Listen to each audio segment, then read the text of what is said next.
What's up, all? This episode brought to you by Carbon Health. You guys know Carbon Health. I love Carbon Health. I talk about them all the time.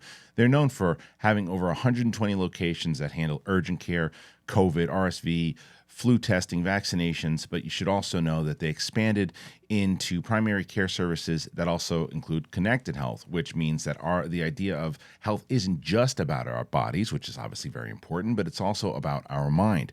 Carbon Health providers come connected with mental health specialists as well. They expanded their primary care services in 2023. If you're in Massachusetts, you can have access to the connected care there as well, and it's expanded from California all the way to Massachusetts. Carbon Health, excellent urgent care and testing center, but don't sleep on their primary care services.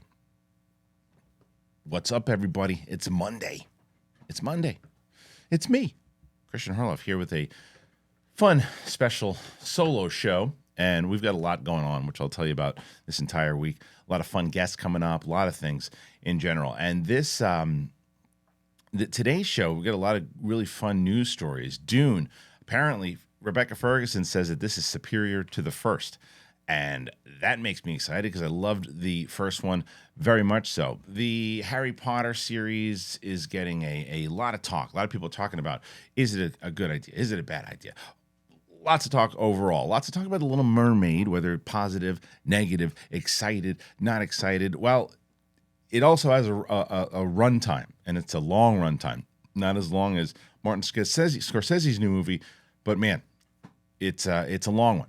And Mario continuing to smash at the box office right now. Looks like that movie's going to make $1 billion. Renfield didn't do as well as people hoped that it would. And Zabada. That's right. I didn't know if you knew that, but now you do. Dungeons and Dragons, the show has got a showrunner, and there's a lot more to talk about today. There's a lot more to talk about, but that's the main stuff that we're really going to get into, and I'm excited to talk about it. And we're also going to talk about what was the biggest bomb of 2022. See if you can guess. If you already know the answer, then don't guess. But if you didn't know the answer, what do you think the biggest box office bomb was in 2022? We're going to discuss that. And I thought that this one would have been up there, but I didn't know that it was the number one. Okay. Let's talk about a couple things before we move into the actual show itself. We're right around the corner, guys. I mean, right around the corner. We're just, what is it, 11 days away from the big thing live at Flappers Comedy Club, April 28th. Now, a lot of people didn't know this, too. I ran into some people that are like, hey, I'm coming to your show, or I wasn't able to come to the show, but I really wanted to watch it. I wish you were streaming it. I said, we are live streaming. So all you have to do, if you want to live stream and you're not able to be there in person, you go to thekristianharloff.com. You can buy tickets if you can be there live, but you can also buy the live stream tickets available now. And we'll be live streaming the podcast portion of the show. So you can go and you can check that out and look at that crew that's going to be there. If you haven't gotten yourself a shirt, man, we got, for some reason, there was like a big boost in Big Thing shirts over the weekend. I ain't complaining. Sith Council, all these other things. Get yourself a shirt. And yeah, I love it. I love TeePublic. I love working with them. So make sure you do that. All right, that's it, everybody. That's the intro. That's if you haven't already done this, subscribe to the channel, obviously. Brand new episodes coming up. I should say that before we get fired up here. Katie Sackhoff is coming back on the show next week. We're going to announce the giveaway for the helmet. So we'll be with Katie talking all things spoilers for Mandalorian Season 3. She'll be on the show, and that'll be Monday's episode. Freddie Prinze Jr. is coming in, and we're going to be talking to Freddie about his new podcast and a lot of other things, so make sure you check that out. We've got some fun guests coming up right around the pike. There's a lot of great things happening. We've got some old school guests coming in. The live stream channel's been going well. So there you go. There we go. That's the beginning. And now let's get to the juice. It's the big thing. I'm ready. Cool. Let's do it.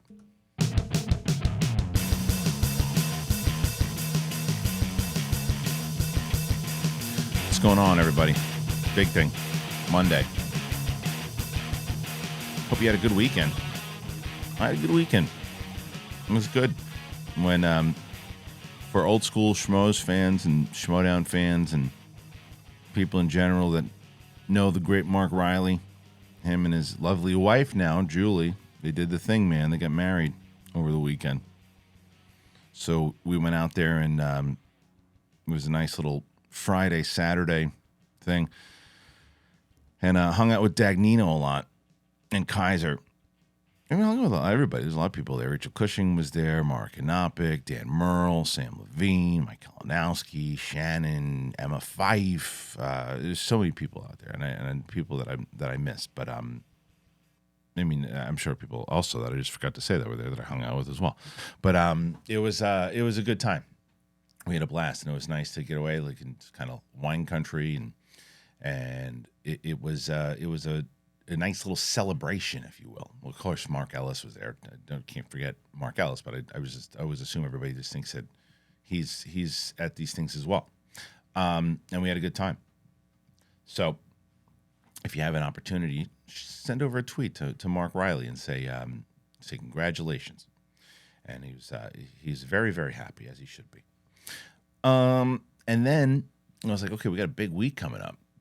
I got so much stuff coming up this week. And I know that it's kind of the calm before the storm with the summer movie season. There's a lot of stuff coming up. You got Guardians. And I told a lot of people I was going to go to CinemaCon.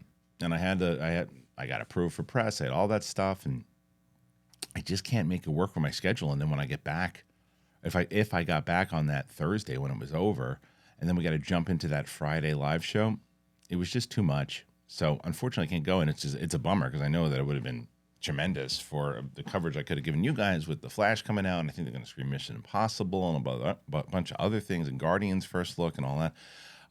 So it would have been definitely, there would have been a lot to cover, no doubt. Just couldn't make it happen. But there's just a lot coming up though, man. Just the summer season's right around the corner when it comes to the movie summer season. People are always like, well, it's not summer yet until June, but the summer movie season hits in like the beginning of May. And the first one is Guardians. That's going to be the big one. Roxy and I, if you watched Thursday's episode, Roxy and I kind of covered the movies that were coming out. I think we're going to do we should probably do like a big epic summer movie preview season probably soon, so we can cover all of the months. I think that would be kind of the way to go. I don't know, maybe we'll do it on one of my live streams. I don't know yet, but either way, we'll definitely cover it one way or another to cover everything that's coming out, because there's so much I'm excited for.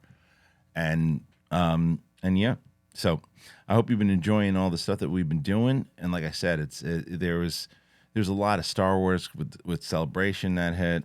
There was a lot of things in general with your Mandalorian's closing up, and then we just start firing into this summer movie season. So get ready for it, kids. It's gonna be a good one. And then I think that once with the way the big thing works, by the way, is Mondays is usually either a solo show, a guest, let's say Katie Sackhoff, Freddie Prinze Jr. I think I'm going to start trying to get Kate on a little bit more on the Monday shows. So that's something as well. But I know some people really like the solo shows. I mean, it's kind of a mixture. That's what I like about Monday. It's almost like a grab bag. You don't know what you're going to get. As where Wednesday, you always know what you're going to get with the big thing, Sith Council, with myself, Mike, and Steph. And then Thursday's always Brett and Roxy, even though Brett's been off the last couple of weeks. But the reason, well, where's Brett been? You got to remember, I was sick for a little bit. So everything got kind of thrown off. But Brett and Roxy should be back this week. And then Friday's usually myself, Coy, and Winston. But Winston broke his leg. So we're waiting for Winston to get better. Winston will be at the April 28th show, though. I don't know if he's going to be doing stand-up comedies per se, but he'll definitely be sitting down on the couch, maybe telling jokes. So get ready for that. All right, let's get into these stories, because there's a ton of them. There's a ton of stories. And the first one, man, I love Dune. I love Dune. The first movie was so good. I think I was a little more adamant back in the day when it came out that, back in the day, 2 years ago? But when it came out, and I was like, oh, man, I loved watching it from my home, which I did, but I still think that I would have loved to see it in the theater. So I'm really excited to see the second one in the theater. And now, one of the stars, Rebeca Ferguson, who I love, who you know from Mission Impossible, she teased that the new movie, Dune Part 2, it's even better, it's superior, were the words that she used, than its 2021 predecessor. Ferguson reprises her role in the film as Lady Jessica, and Jessica has a key role throughout the book, with the adaptation split into two films. She is key to helping Paul become, well, I don't want to say anymore for people who didn't see it. Speaking on Jake's Takes while promoting Apple TV, this is what she said. I'm going to say that Part 2 is even better than Part 1, and that's me without seeing it. That is me based on what I've read, what I've seen, what I've filmed. I just think it's going to be better. That's you got me sold. I was sold anyway. It was what stupid ass I am. We did the most anticipated lists at the I don't know if I did the beginning of this year or the tail end of last year. I think I just did it at the beginning of this year. And I talk about Dune all the time. And guess what was missing from my most anticipated list? And I'm like, oops. And people are like, well, you don't want to see it anymore? I'm like, no, I'm a moron. I've totally forgot it. Which, by the way, I think I wish people would have had a camera on Dagnino and I at this wedding. Everywhere we went, I walked up to the photographer, Riley's. We were all in the wedding party. So I walked up to Riley's photographer and I said, you see that guy right there? And I pointed at Dagnino. I said, he's what we know in some parts as, what's the word I'm looking for? Oh, yeah, a moron. And then he was like, because we're all lined up, he goes, what's that guy's name again? I go, that guy? I go, that's Putz. And he goes, hey, Putz, move to the right. And Dagnino, without even blinking, moves. Anyway, so stupid me forgets it in the most anticipated list, and it's probably number 2 right behind Indiana Jones, I would say. I can't wait for it. It fills that void of the thing that, I still very much enjoy going to see the DC movies, the Marvel movies, the Star Wars movies in the theater. I do. But I also want to see epic grand scale movies that are outside of that. I think that's why I get excited, and not necessarily grand scale, but different types of movies. That's why I got excited for Creed 3. That's why I got excited for John Wick. That's why I got excited for these other movies, because I like other games or other fighters in the fight. You know what I mean? And Dune is another fighter in the fight, and it comes at a time where, and especially with Denis Villeneuve, of what he can do, the filmmaker that he is, and as much as I loved the first one, I'm gonna definitely watch the first one again, and then I'll probably watch it twice, once probably soon, and then I'll probably watch it once right before I see it. I'm trying to get a premiere invite only because I want to take Matt Serra. If I couldn't get Matt Serra said he would want to go, only because Matt Serra is like a Dune fanatic, not for any other reason. But that would be amazing. But the fact that, a lot of times there's hype around actors who say, yeah, it's better than the first one. It's amazing. It's so good. But when you put facts together with the fact that it's a book already, it's not some, well, we had to kind of throw things against the wall. It's already a story that's been written. It's already a story that we, if you read the book, you know what's going to happen. And the fact that Rebeca Ferguson's like, no, this is the conclusion to it all, and how it plays out, and what this guy shot and what I filmed, out of control. And I haven't even seen it. I believe it. I mean, a lot of times you'd be okay to say, well, it could just be hype from the actor saying it's hype, and that might have an element to it. I believe it. What do you guys think? You think it's just hype, or do you think this is actually going to be a fantastic film and better than the first? Or is it even going to be maybe not better than the first? Maybe it's just going to be something that after it's done, you're going to say, no. You got to watch these together, because it's one massive movie, like Kill Bill Volume 1 and 2. When you watch them together in like one big, long day, it just plays that well. That's how I feel it's going to be. I feel it's going to be like it's just going to fit the second. Like, it's going to elevate the first, and you're like, oh yeah, the second half is maybe stronger than the first, but it's one big movie. That's the way I think it is. But I'm curious, what do you guys think? Make sure you comment, let us know. And obviously, if you didn't know this already, a lot of you guys do, and I get comments about this all the time. And I get comments about this from the podcast sponsors, by the way. And this is a testament to you guys. It's something I've been wanting to thank you about. I'm glad I just remembered it. They're very aware that this channel has very active subscribers on it, and people who I should even use the word more so than subscribers, community. And it's something that you guys know if you've been following me long enough, or maybe you didn't. I think the community is the strongest element of this thing, and it's one of the main things about YouTube. That's why I try to comment back as much as I can and keep the conversation going. And you're always clicking like, you're always hitting the comment buttons, and they pay attention to that stuff. And when they look at it and they go, oh wow, there's people who are really active on here and having conversations, and the vibe is 90, I'd say 90% positive. And we throw, and just to let you know, if you come in here and you're throwing like hate speech and you're throwing insults at whether it's me, co-hosts, other people, you're like, oh, how come I wrote this whole big thing and I insulted this guy and he never responded, and none of his audience, because you just get thrown out right away. It's a filter and you get thrown out. So when it's like, oh, you don't like criticism? Not true. You can say I don't agree with your take, and I think that your take is I'm not really excited about Dune. I didn't think it was a good movie, and I'll tell you why I disagree with that. You're not going anywhere. We encourage that. It's insults. It's there was a conversation going on the other day, and I saw a lot of it, and it went back and forth, and it was like, for big thing for Sith Council, we talk about Star Wars a lot, and I loved the last episode of Mandalorian, but we critiqued a lot of the stuff that we didn't, and again, this is no insult to the particular person who wrote this. They just said, oh, I can't watch Sith Council because you're too negative. I said, well, I'm sorry you feel that way. That's not, I said, well, you might have been watching the wrong episode, because that's negative to me is just completely just bashing the entire time. Fair criticism of certain things, and certain things you like, certain things you didn't like. I'm just not a everything is awesome channel. That's just not my thing. There are a lot of great channels that are everything is awesome, and if you like that and you want just pure 100% positivity on everything, I think that's encouraging and it's great. But it's just not my thing. I like to see the good, the bad, the ugly, all of it, and talk about it. But even that, the reason I bring that up is that conversation was never insulting. It was never names thrown. It was a conversation going, hey, I'm not going to watch. I'm still going to support. I'm still going to subscribe because of this, this, and this. But the last couple of weeks for me hasn't been my thing, because I just want to hear positive all the time. To which I said, listen, I appreciate it.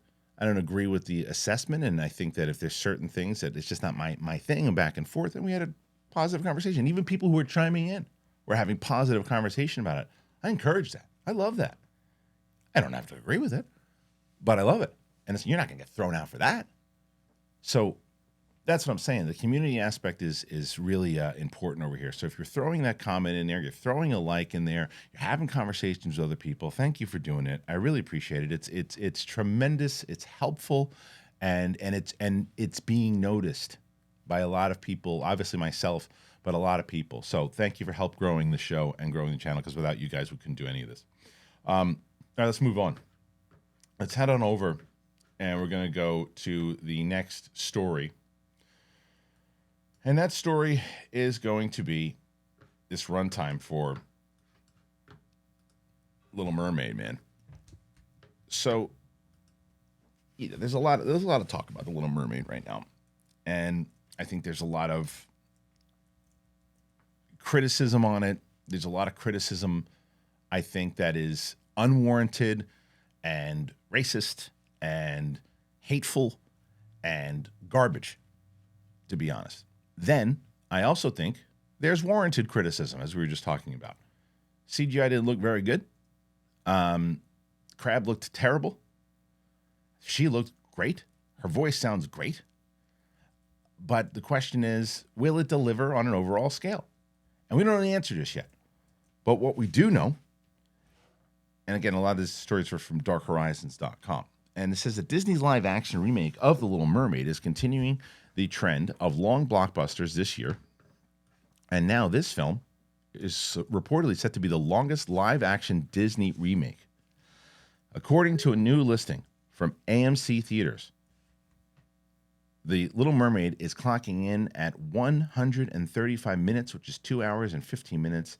That's over the previous record holder of Cruella at 134 minutes. I forgot all about Cruella. I like that movie. What's especially surprising is it comes in considerably longer than its animated predecessor, which was 83 minutes, which is nearly an hour shorter. So rumors of test screenings have dubbed this the best Disney remake, though we'll have to see about that. Rob Marshall helms the film about Ariel, who's a beautiful and spirited young mermaid with a thirst for adventure, and the youngest of King Triton's daughters, and the most defiant Ariel. We know the story. Okay, the cast, yada yada yada. It's going to come out on May 26th. All right. Well, look, the first thing I say when I always go, oh, when a movie's long. It's freaking Flowers of the Moon is another one of my most anticipated movies. It's almost 4 hours long. I don't know if I'm going to see that in the theater. I have to leave by noon. Like, that's long. This isn't too long. 2 hours and 15 minutes. It's long for a Disney remake, but it's not like unbearable. I mean, unless the movie's unbearable, but first of all, test screenings. I always ask the same thing about test screenings, the same thing I ask about like polling. Who are you polling? Who's the test screens to? Test screens can be very accurate. Test screening could be like, oh yeah, we showed this to people who were skeptical. We showed this to people who didn't like the last trailer and they loved it. We showed people who were just going to love it no matter what. And we didn't really even show them that much. Nothing was finished. They didn't care. They were just clapping and smiling.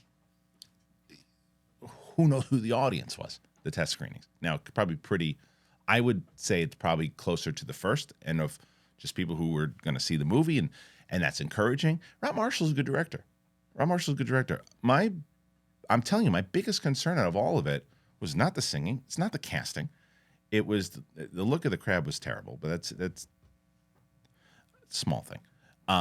It was the same thing that's kind of happened with some of the Star Wars shows and some of the Marvel shows. Are they getting too reliant on the volume? Are they getting too reliant on CGI and all that? And it's hard because they're underwater, right? I thought that who did it the best? I mean, obviously Avatar did it the best, but Avatar also had a lot more money as far as budget goes. I'm talking about underwater stuff. But there's ways to do it, and there's other ways I can't remember. There was another movie that did it, and it wasn't Aquaman. It was something else. I can't remember that did something underwater, and I said, oh man, wish that would have looked like that. I don't remember. But to be fair, also, is just a couple trailers on the small screen. What's it look like on the big screen?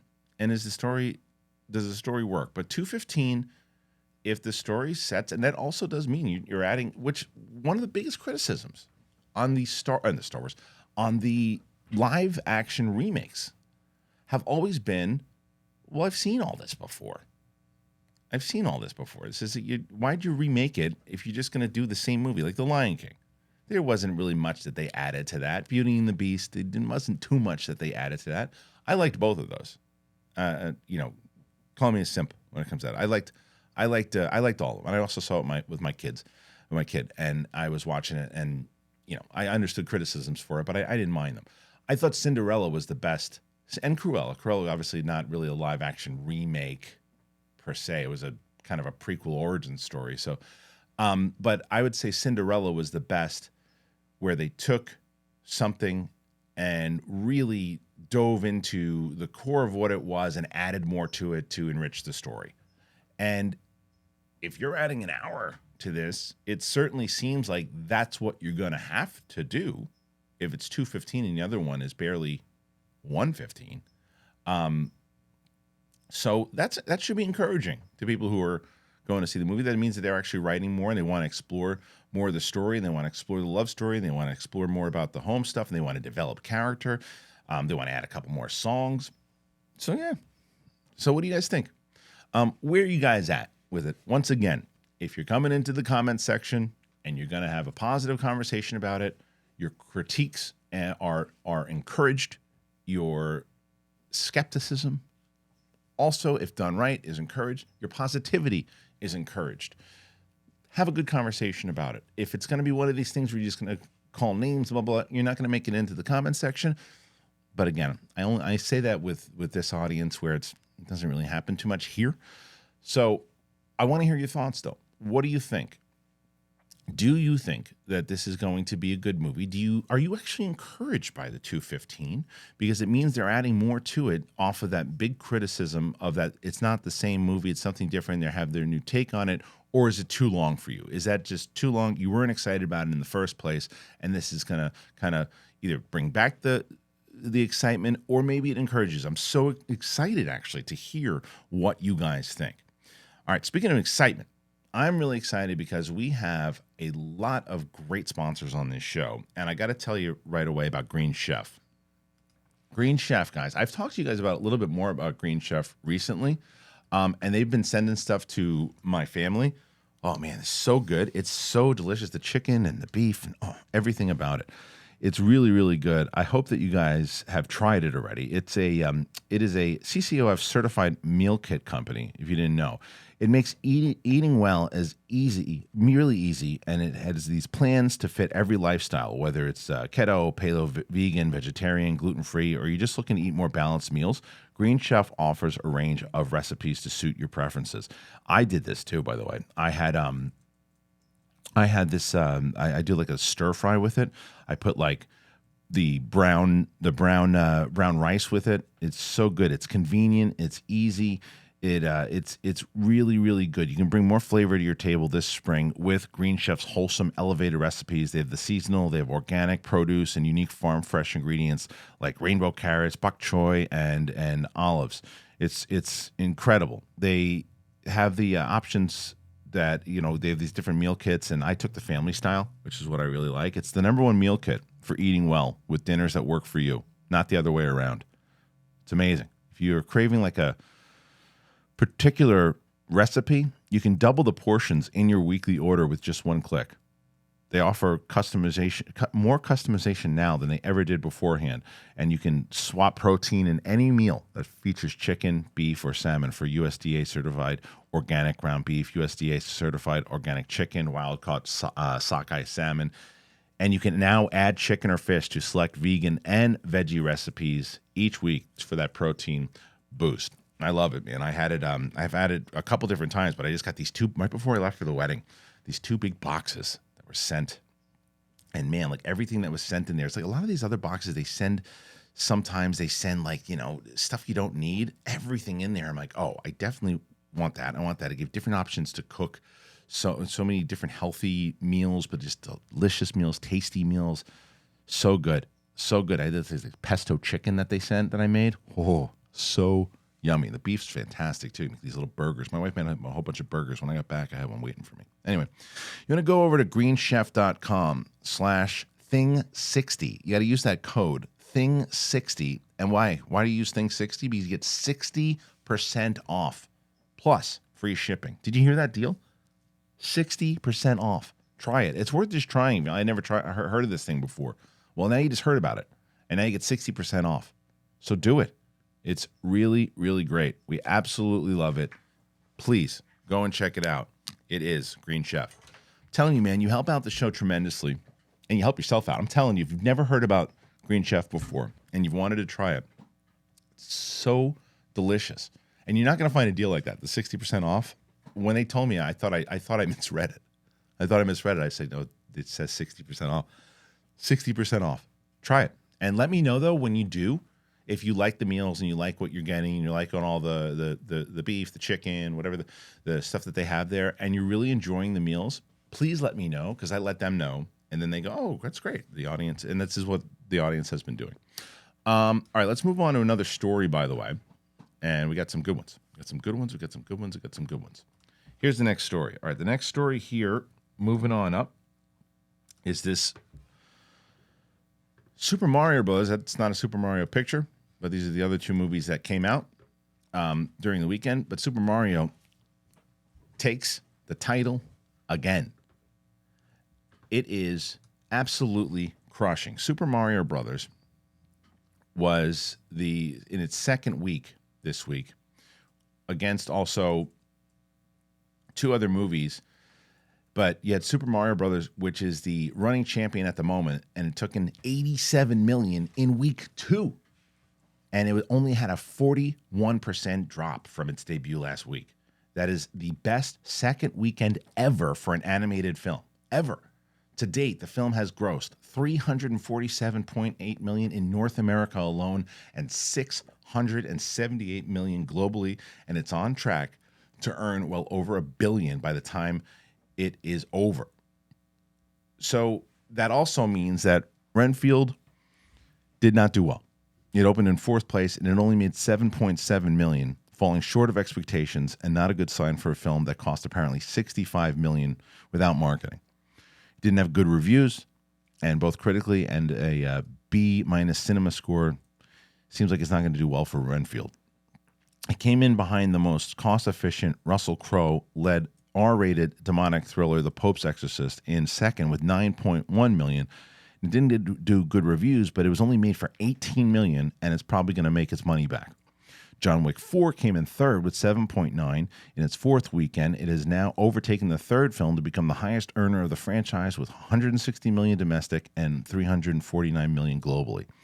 Ben Affleck's Air closed out the top 5, 7.7, pulled in $54 million, and that's not exactly good for a $90 million budget film with solid marketing and budget and a planned wave of Amazon studio titles attempting to be sold on the benefit of theatrical exclusive windows. The news was also not good for Mafia Mama. I don't know what that is. I do know what that is. The Toni Collette-led comedy debuting to a dismal $2.4 million. Suzumi easily beat it, taking in 5. And let's see, there's this Ari Aster's highly divisive A24 Beau is Afraid. It grossed $320,000 on 4 screens, delivering $80,000 per screen, which makes the biggest per theater average of the year so far. All right, a lot to take in here. Let's start with Mario Brothers. So this is a movie that, not surprisingly, doing really, really well. Nothing really out for kids right now. Also plays into the nostalgia for the parents taking the children. I'm going to go take my youngest to see it probably next weekend. I've seen it already. I had a smile on my face the entire time. I said it, and I stand by the fact that, it's got a bit of a flimsy story. Who cares? People go, who cares? Yeah, who cares? Did you have fun watching it? I had fun watching it. Is my 5-year-old going to like it? Yeah, my 5-year-old's going to like it. And do I understand why it's making shit tons of money? I absolutely do. And I'm glad that it is. I mean, it's crazy that it's making as much as it is. And the second biggest, animated film or whatever it was, that's nuts. And then the drop off, because again, there's no competition for it at all. It's like people are finally really starting to take the kids to the movies a lot more now and going, okay, what do we have for the kids? There's been less and less over the last couple of years, and now you can start taking your kids back to the theater and seeing it, and it's right before summer. It's a good movie to go take them to see, and it's a great time to catch it. So we know why it is. As far as Beau is Afraid goes, I don't know enough about the buzz behind it. I don't know enough about the divisiveness of it, all that. But I mean, that's a good number for what it had. So we'll see as it opens a little wider how it does. Now, the answer to both the Toni Collette movie and the Renfield movie, and even Air, which Air is my favorite movie of the year. Air is my favorite movie of the year. It is a great film.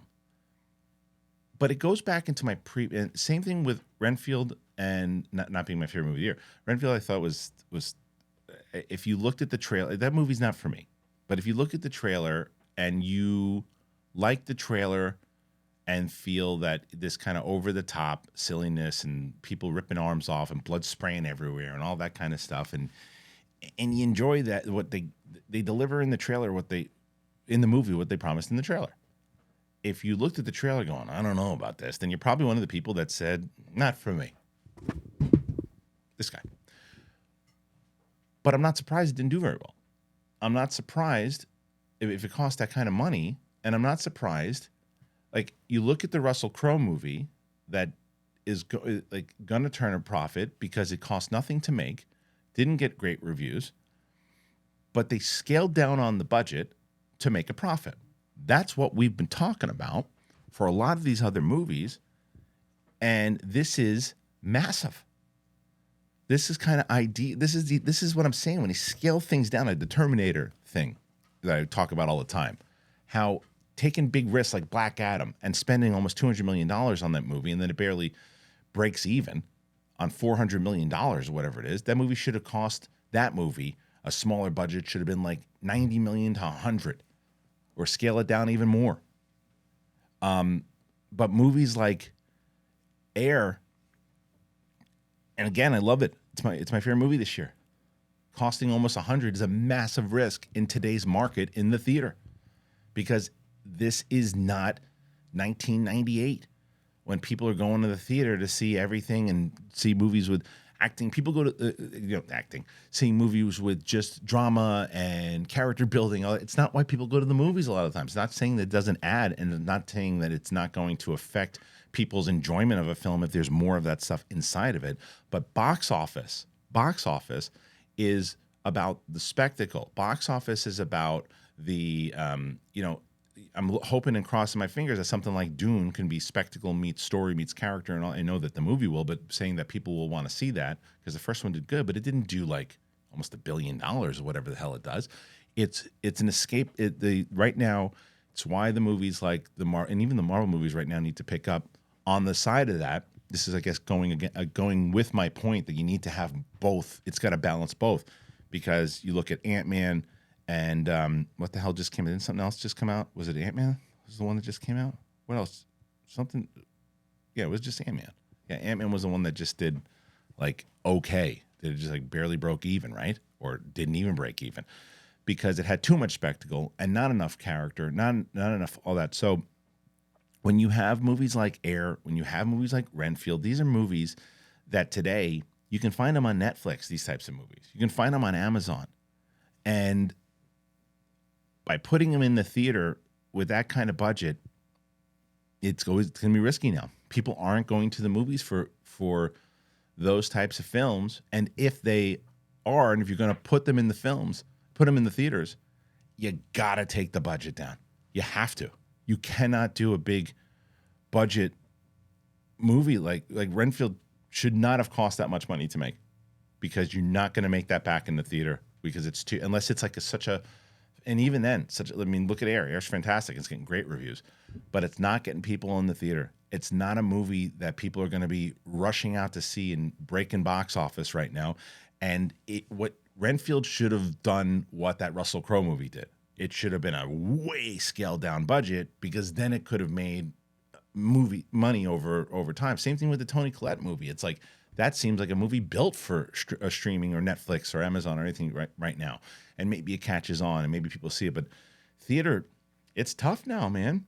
And because theaters are so expensive, and because movies are so expensive right now, families are choosing, and not just families, dates and everything, just choosing what they're going to see. And like, it's not one of these, let's just go to the movies every week. It doesn't really, it's not. And then the pandemic changed it all. The pandemic really changed. Remember, people were talking about in the pandemic that the theaters were going under. It wasn't even going to be a thing anymore. And thank God that didn't happen. And there are now ways. And I say that as someone who's like, yeah, if it happens, it happens. You have stuff at home, and because my family, like my wife and everybody else too, when movies come out, we can sit home. We don't go to the theater a lot too. But as I've been going back to the theater for screenings, I have regained my appreciation for the in-theater experience. And I will say, I liked watching Air on the big screen. I don't think it was necessary. Renfield, same thing. Liked watching on the big screen. Don't think it was necessary. And clearly the audience didn't think it was necessary. Now, when I see a movie like Dungeons and Dragons, I have not seen yet, and I want to see it, and I want to see it in the theater, because I do feel that movie is necessary. And I think Dungeons and Dragons is an example of that kind of, from what I hear, I have not seen it, and people who have seen it in the comment section can tell me if I'm right or wrong, but what I've heard is it's not just a big spectacle. It certainly has that, but it has character, it has heart, it has humor, it has all the things meant to get, and it's one of the reasons why, if that is all true, and from what I've heard from everybody who's seen it, that is how you get people into the theater and continue in a recognizable IP, obviously. But it's tough, man. It's tough to, like, the Scorsese movie being 4 hours, putting that in the theater. I think that's coming out in the theater. That's going to be interesting to see how that movie does. I can't imagine with the attention spans of the TikTok generation trying to get people into that theater for 4 hours to watch that movie. I don't know. This one I'm definitely interested in, even more so than the other stories, to really get your thoughts on it. What do you guys think about any of the stuff we just talked about here? Why do you think Renfield and Air didn't do, and the Toni Collette mom movie didn't do as well? Is it anything that I'm talking about? Is it some of that? Is it less? Is it something else? What do you think? And as far as Mario, do you understand why it's making the money it's making? What say you? Please go ahead and comment and let me know. All right, before we move on, I want to tell you about two new sponsors, actually. I got ExpressVPN, which I've worked with in the past, and Sunday Lawn Care. Not new, but they're fantastic. And let me tell you about Sunday. And you guys know about Sunday. I've been talking about it, actually, for the last couple of weeks. And, it's almost spring. Pretty much spring here. But it's almost spring. The weather's getting better. And for me, we've been working on the yard a lot. So we get everything going, and my wife's a big. She likes to make sure that spring and the flowers and new stuff's going on with the garden, and we have this lawn care now with Sunday. It makes it very easy to enjoy. And the days are longer, and flowers are blooming, and you can spend a lot of time in the yard, and it's really, really good. You can reclaim your weekend, man. Reclaim your yard. Sunday's everything that you need to get the lawn that you dreamed of. If you go to getsunday.com/bigthing and you enter your address to get a customized plan created just for your lawn, there's no trips to the store or hauling heavy bags, since they ship it straight to your home. You just need a hose. It's that easy. You just put it on the hose, and then you apply Sunday. You can fertilize your whole lawn in less time than it takes to watch an episode of your favorite TV show. It's easy and it's affordable. Some lawn care services are for more than $1,500 a year. Sunday's full season plan starts at just $109. Yeah. Sunday is offering our listeners 20% off these deals, guys. I'm telling you. Full season plans start at $109, and you can get 20% off, but you have to use that code. You got to use getsunday.com/bigthing, and you use that at checkout. That's 20% off your custom plan at getsunday.com/bigthing. All right, ExpressVPN, ladies and gentlemen. Let me tell you about ExpressVPN. So I know that a lot of you guys think, why don't you use incognito mode? And a lot of people, yeah, sure, great. But let me tell you about something about incognito mode. It doesn't actually hide your activity. It doesn't matter what mode you use or how many times you clear your browsing history. Your internet service provider can see every single website that you visited. That's right. So even when I'm at home, I never go online without using ExpressVPN. We had them a while ago. So excited that they're back. I've been using them ever since. And it doesn't matter who your internet service provider is. The ISPs in the U.S. can legally sell your information to ad companies. ExpressVPN is an app that reroutes your internet connection through their secure services so your ISP can't see the sites that you visit. It keeps your information secure by encrypting 100% of your data with the most powerful encryption available. So I don't even realize that I have ExpressVPN on. It just runs seamlessly in the background. It's very easy to use. All you have to do is tap one button, and you're protected. And you forget that you even have it on. It's amazing. It's available on all your devices, whether it's your phone, computer, smart TV. So there's really no excuse not to be using it. Protect your online activity and do it today with the VPN rated #1 by Business Insider. So visit my exclusive link, and that's expressvpn.com/thing. And you can get an extra 3 months free on a 1-year package. That is expressvpn.com/thing. expressvpn.com/thing to learn more. All right, man. Again, the deals, guys. The deals we're throwing here. And people are always asked. They ask all the time, hey, so how can we support the show? Well, obviously, you can get one of the sponsors. That helps tremendously. If you want to, we're kind of phasing away from Patreon, and I've started my own website, thekristianharloff.com, and we're offering tiers. I do like these one-on-one sessions where people, and I talk to them for about half an hour. We have these new ones. We're doing 15 minutes where you can talk to anybody from the crew. We have like watch-alongs. We don't do any of that. So that's how you can support the show. But I'd say for sponsors, you support yourself by getting one of these things. We've given you a lot of great options here today. All right. Let's move on to another story. We've got some good ones. Really good ones, actually. And let me bring up this one. The Munsters, guys. The Munsters is, unfortunately, doesn't look like we're getting a sequel. I know you guys are bummed about that. Why? Because you're not going to see Brett and I talking about the Munsters anymore. But looks like no Munsters. No plans. And I wonder why. Well, here's one of the reasons they say. I guess Rob Zombie, I wonder how much it was in general. But again, from darkhorizons.com, last fall, filmmaker Rob Zombie, he decided to release his family horror comedy film take on the 1960s sitcom The Munsters on Netflix and on disc. The PG rated feature was shot in Budapest, the height of COVID, and served as something as a prequel to the 2 seasons of the 1960s sitcom. And it showed how Herman and Lily met before they ended up on 1313 Mockingbird Lane. And reviews for the film weren't good. 52%, that's generous, with critics, and even worse, 36% with audiences on Rotten Tomatoes. That's more accurate. It was evidently a passion project of Zombie, famously mostly for his very dark and gory horror films. In a new interview with Entertainment Weekly on the 20th anniversary of House of a Thousand Corpses, Zombie says he has no plans to do a sequel and talks about the rough experience he had getting the film financed and completed during the pandemic. This is what he said. The Munsters was exhausting. That was an exhausting movie to make. It took almost 5 years of nonstop pushing, and then being in a foreign country during the height of COVID was not as fun as you think. So the whole experience was draining. I won't make another one, and I don't want to. The only reason I would ever want to is because I like making sequels.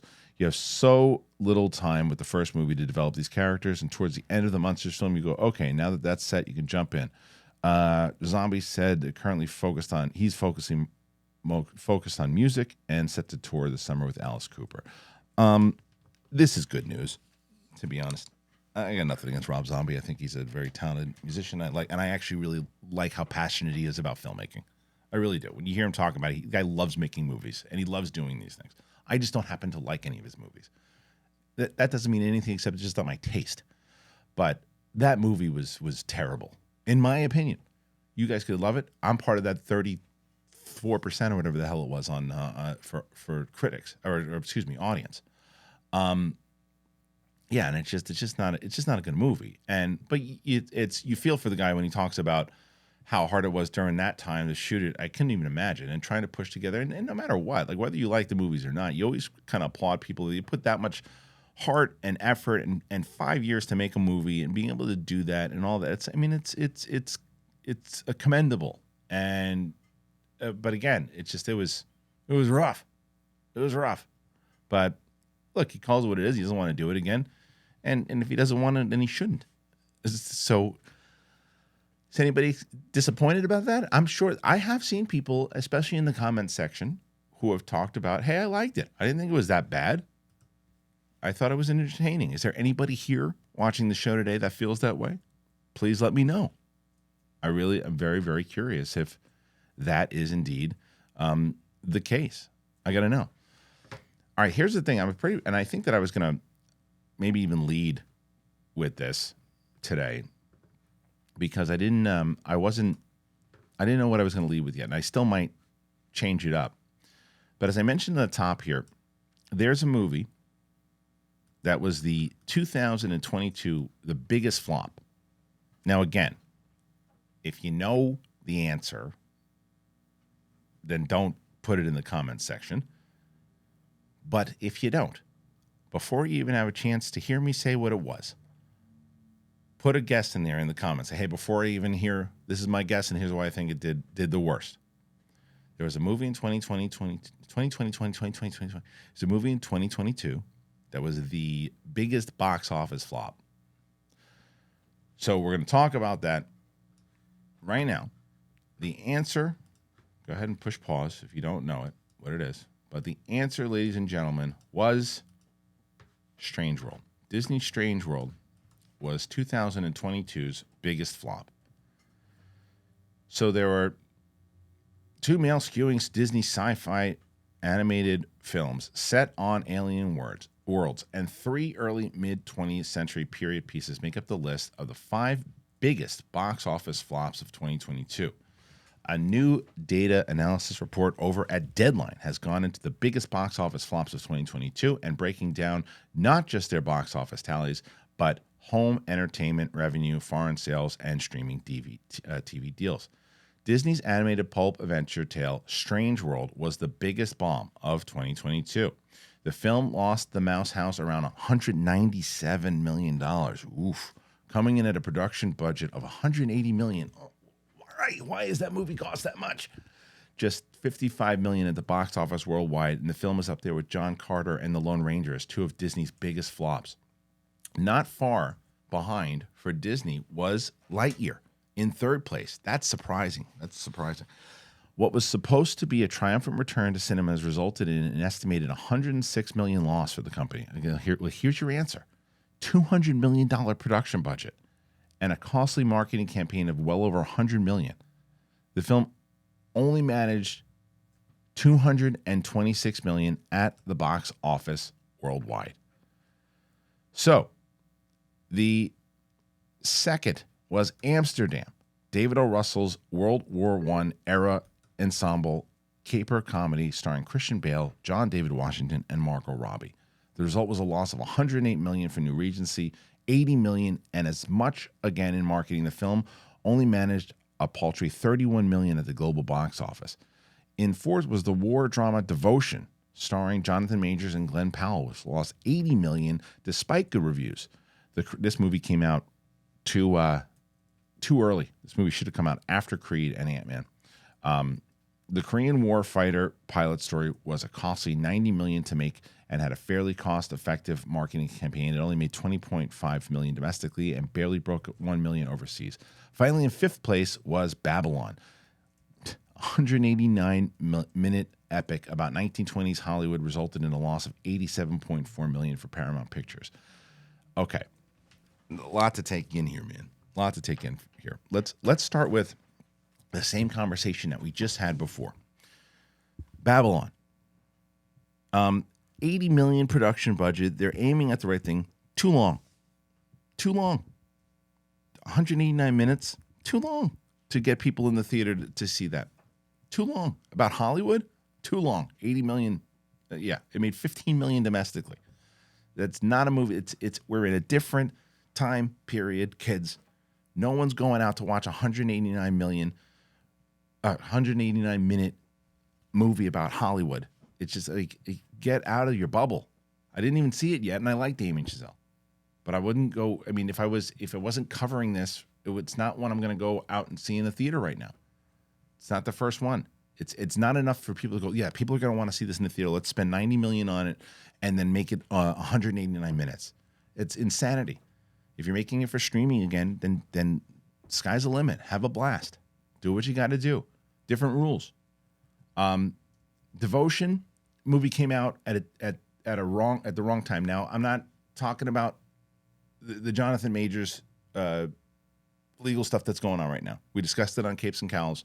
We don't know what's happening with it yet. I'm in the time period here of right when Creed 3 and Ant-Man came out. If that movie comes out, in March, well, March was Creed 3, and I guess again, if you put it in April, maybe. But whenever you should try to capitalize on his star power and pushed it, because same thing with Glenn Powell. Glenn Powell's his star is growing as well. Top Gun and all these things, and he's probably gonna get cast in Green Lantern. And his star is rising. Their star wasn't big enough yet to market on them because people didn't know who they both were yet.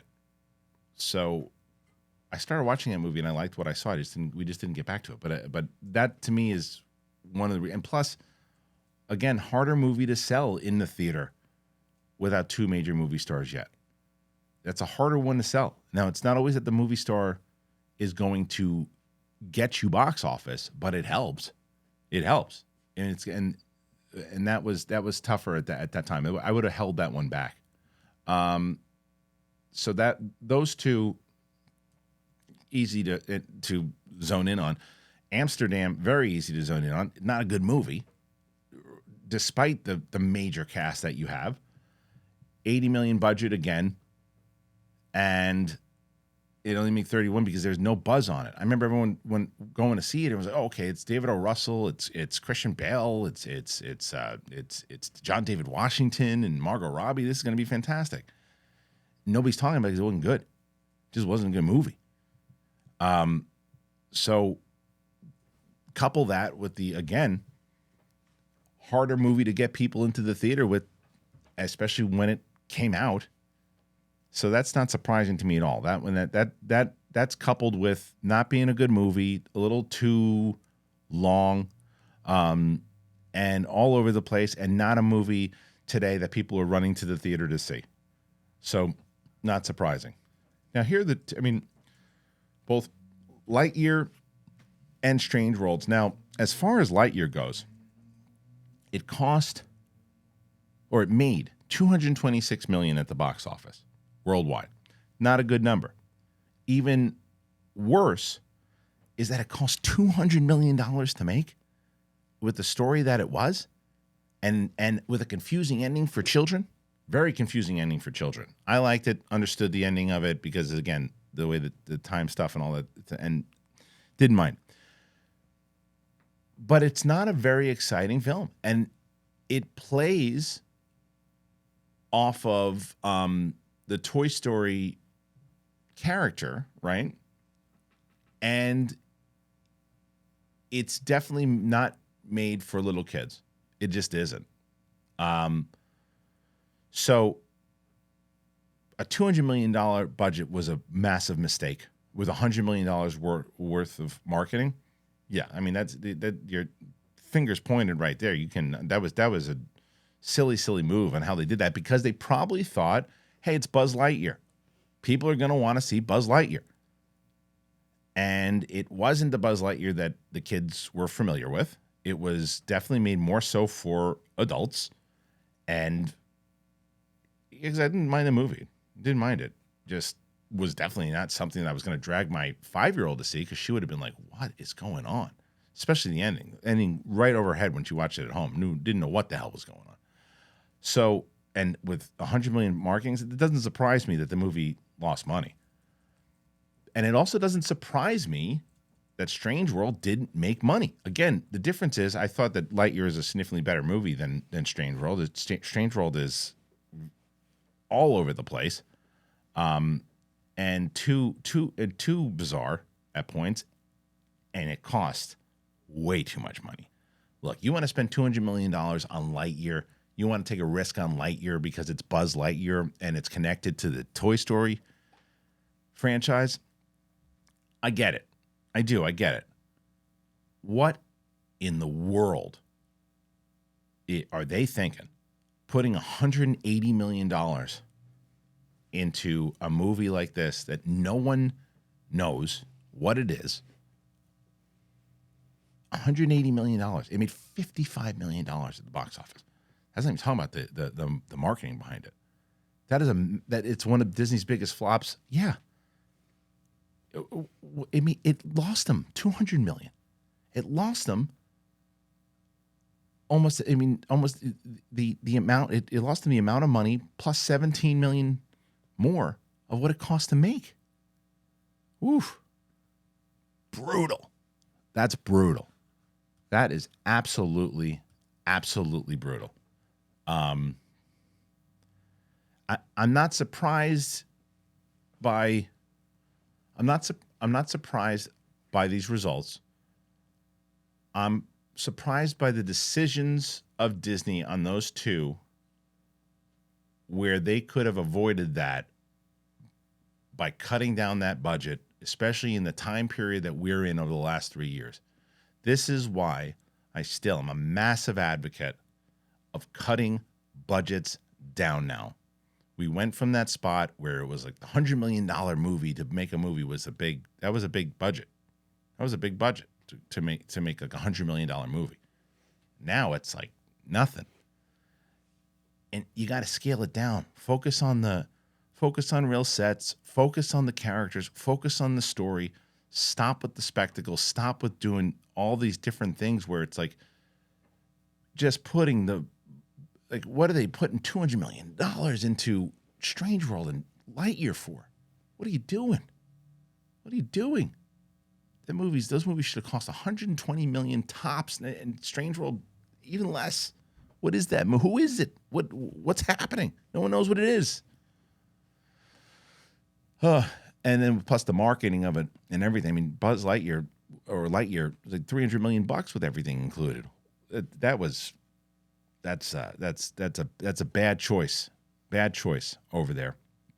So Disney's having a rough one, And I think that's a lot of that. I think a lot of that was during the Chapek era. But yeah, what do you guys think?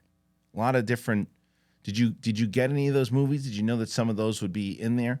Do you agree with my assessment of why I think those movies tanked? Do you think there's other reasons involved of why they might have tanked? Will you let me know? Make sure that you comment. Throw your comments in there, and I really would love to know your thoughts. But yeah, man, this week's gonna be fun. Like I said, Freddie Prinze Jr. is coming in. Katie's coming in. The Katie episode will probably release next week sometime. But we have a lot of great stuff kind of happening. Gonna wrap out the year with whatever movies. I'm not sure which. I think Evil Dead, George Foreman. I think there's a couple of them that are coming out. And then we get into the summer movie season is right around the corner, guys. I can't wait. And I really can't wait for you guys to be there. Please be there live if you can. I'd love to meet some of you. I'd love to see you if you're able to be there. I'd love to laugh with you. Stand-up comedy and then the Big Thing podcast live on April 28th. If you can be anywhere near there, if like, well, you know what, I live like 45 minutes away. Come see us. Come see us. It supports us. You'll laugh. You'll have a good time. We'll have some food. We'll have some drinks. It'll be a good time. You can't see it in person, then you want to support the show, you can get live stream tickets now, thekristianharloff.com. Get yourself one of those shirts over at TeePublic. Links in the description for sure.